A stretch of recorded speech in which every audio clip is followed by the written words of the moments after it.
பிலிப்பீன்ஸை தாக்கிய கால் மேகி புயல் சபாவின் கூடாட் மாவட்டத்திலிருந்து வடமேற்கே சுமார் 405 கிலோமீட்டர் தொலைவில் இருப்பதாக மலேசிய வானிலை ஆய்வு மையமான மெட் மலேசியா தெரிவித்துள்ளது.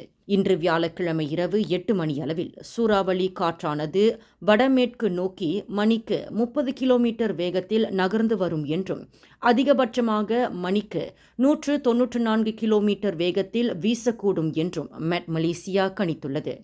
இதனால் சபா மற்றும் லாபுவானில் தொடர்ச்சியான மழையை ஏற்படுத்தக்கூடும் என்று குறிப்பிட்டுள்ள மெட் மலேசியா, தென்சீன கடலில் பலத்த காற்றும் கடல் கொந்தளிப்பும் ஏற்படும் என்றும் தனது அறிக்கையில் குறிப்பிட்டுள்ளது.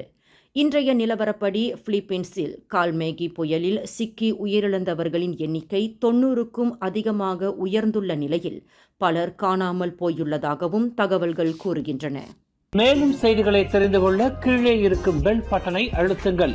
உங்கள் மகிழ்ச்சியை வெளிப்படுத்த லைக் மற்றும் ஷேர் செய்யுங்கள். தொடர்ந்து திசைகளோடு இணைந்திருக்க சப்ஸ்கிரைப் செய்யுங்கள்.